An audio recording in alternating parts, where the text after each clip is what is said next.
माल्टा tourist visa में refusal के main कारण क्या है, इसके बारे में आज की वीडियो में बात करेंगे। सब्सक्राइब कीजिए हमारे इस चैनल को और टूरिस्ट वीज़ा में आने वाले अपडेट्स के बारे में अप टू डेट रहिए। तो जहां तक बात की जाए आज के टाइम में रिफ्यूज़ल्स की, रिफ्यूज़ल रेट बहुत ज़्यादा पीक पे हैं और जैसे कि मैंने बताया 4 बारी अप्लाई करके 5 बारी अप्लाई करके भी लोग बैठे हैं जिनको कि समझ में नहीं आ रहा कि उनका रिफ्यूज़ क्यों हुआ है। तो सबसे बड़ी इसमें दिक्कत होती है रिक्वायरमेंट्स की। एक एम्बेसी की जो रिक्वायरमेंट है ना, वो ना तो आपको किसी साइट से मिलेगी और ना ही इसमें इलेबोरेट आपको एम्बेसी करेगी। चाहे उन्हें खुद फोन लगा लेना, चाहे आप वीएफएस को फोन लगा लेना, वो भी आपकी हेल्प नहीं करेंगे। और तीसरी चीज आती है यहाँ पे कंसल्टेंट्स। बहुत सारे कंसल्टेंट्स हैं, बहुत कुछ जानते होते हैं, वो आपको इसलिए नहीं बताते क्योंकि उस काम को करने में हो सकता है 2 मंथ या 3 मंथ या फिर 6 मंथ का टाइम जाए।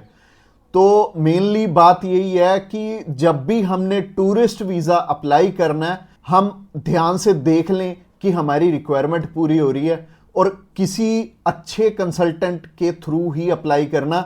मैं तो एक चीज़ बोलता हूं कि बड़े नाम के पीछे तो कभी मत जाना।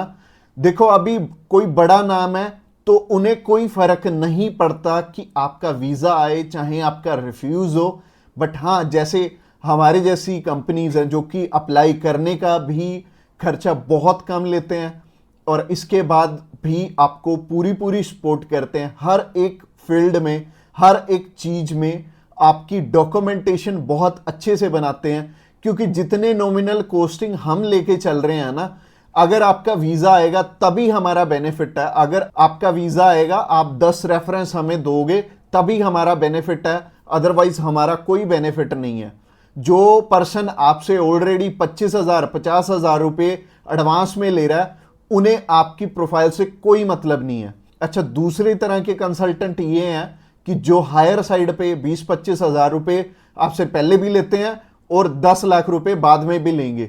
उन्हें भी आपकी प्रोफाइल से बहुत हद तक कोई मतलब नहीं है क्योंकि उन्होंने आपसे एडवांस ले लिया है और उन्हें यह फर्क नहीं पड़ता कि आपका वीजा आए या ना आए। वो अगर 10 केस अप्लाई करेंगे तो उसमें से एक वीजा तो वैसे ही आ जाता है, तो उनके 10 लाख रुपए तो वैसे ही बन गए। तो उन्होंने आपकी टेंशन क्यों लेनी है? तो सिंपल सी बात है, मैंने आपको अपना मोटिव बता दिया है कि हम रिक्वायरमेंट आपकी अच्छे से क्यों फुलफिल करवाते हैं जब भी आपने टूरिस्ट वीजा अप्लाई करना होता है।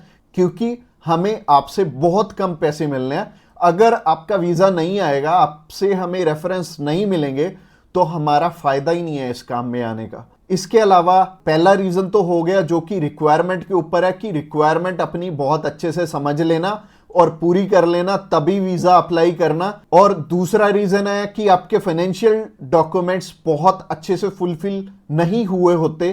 तो फाइनेंशियल डॉक्यूमेंट्स अगर अच्छे से पूरे नहीं होंगे तो एम्बेसी आपको वीजा, आप ही बताइए, कैसे देगी?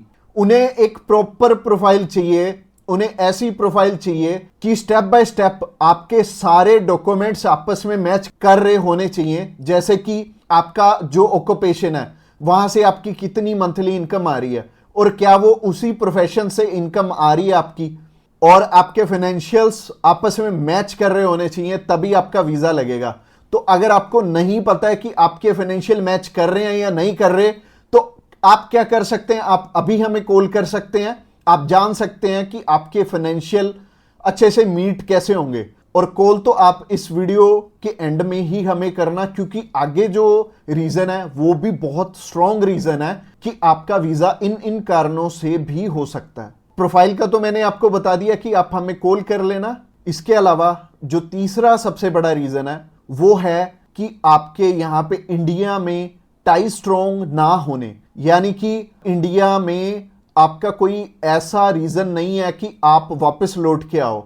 जैसे कि मैरिड है अगर कोई, तो उनकी वाइफ उनका रीजन बनती है वापस आने का, और अगर कोई अनमैरिड है उसको थोड़ी सी प्रॉब्लम ही आती है। बट इसका भी सोल्यूशन है कि आप बेटर है, अगर आप 20-21 साल के हो, 22 साल के हो, तो बाहर जाने के लिए मैरिज तो करोगे नहीं, तो कर क्या सकते हो, आप अपनी मम्मी या फिर अपने पापा में से किसी एक जने को अपने साथ में अप्लाई करवा लो। इससे क्या होगा कि अगर मम्मी आपके साथ जा रही हैं, आपका नहीं है वापस आने का स्ट्रॉन्ग रीजन, बट उनका बन गया, तो उनके चक्कर में आपका भी वीजा आ जाने वाला है। तो आप कर कह सकते हो या फिर मम्मी या फिर पापा को अपने साथ में अप्लाई करवा लो, तो ज्यादा अच्छा रहेगा, आपका भी टाई स्ट्रॉन्ग हो जाएगा। तो तीसरा रीजन हो गया। रीजन नंबर 4 की तरफ बढ़ते हैं। और जो चौथा रीजन है वो ये रीजन है कि आप यहां पे घूमने के लिए जा रहे हो, आपका पर्पस मैटर करता है। जब आप कवरिंग लेटर बना रहे हो तो कवरिंग लेटर ये तो आपके हाथ में नहीं है, ये तो आपके कंसल्टेंट के हाथ में है कि आपका पर्पस बहुत ज्यादा स्ट्रांग होना चाहिए, तभी आपको एक कंट्री वीजा देगी। और वीजा उन्हीं को मिलेगा, लाखों लोग अप्लाई करते हैं जिनका की एक पर्पस होगा, जिनका एक कारण होगा बाहर जाने का। वीजा सिर्फ उन्हें ही मिलने वाला है जिनका एक रीजन बहुत ज्यादा स्ट्रांग होगा। तो रीजन बहुत ज्यादा आपका स्ट्रांग बनाएंगे अगर आप हमारे थ्रू अप्लाई करेंगे। तो ये चौथा कारण था आपका वीजा रिफ्यूज होने का। और ये 4 कारण ही हैं जो सबसे बड़े रिफ्यूजल के आपके चांसेस बनते हैं। जिन कारणों के पीछे ये चारों चीजें अपनी ठीक कर लो, और जैसे मैंने पर्पस में बताया, पर्पस आपका बहुत ज्यादा स्ट्रांग हो जाएगा अगर आप हमारे थ्रू अप्लाई करेंगे। तो अगर आप हमारे थ्रू अप्लाई करना चाहते हैं, आप जानकारी लेना चाहते हैं कि आपके रिक्वायरमेंट पूरी है, क्या आपके फैमिली टाइज स्ट्रांग है, तो आप अभी हमें कॉल करके पता कर सकते हैं कि क्या आपकी रिक्वायरमेंट अच्छे से पूरी है, क्या आपके फाइनेंशियल डॉक्यूमेंट जो कि सबसे ज्यादा इंपॉर्टेंट है आपस में मैच कर रहे हैं। इसके अलावा जो तीसरा कारण था वो था आपके फैमिली टाइज कितने स्ट्रांग है।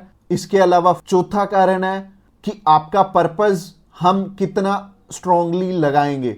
इसके ऊपर आपका वीजा डिपेंड करेगा। और वीजा चाहे आप फर्स्ट टाइम अप्लाई कर रहे हो, चाहे ऑलरेडी आपके 1 रिफ्यूजल है, 2 है, 3 है, 4 है, जितनी मर्जी आपकी रिफ्यूजल्स हैं, मैटर नहीं करती। हमारे पास बहुत सारे लोग आते हैं, एक पर्सन का हमने अप्लाई करके दिया था और उनका टोटल 12 बार रिफ्यूज था, 13th टाइम उनका वीजा आया था। और मोस्टली लोग 1 बारी, 2 बारी, 3 बारी, तो बहुत सारे लोग रिफ्यूज होते हैं।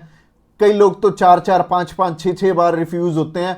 इवन उन्हें ये नहीं पता लगता कि हम करें तो करें क्या।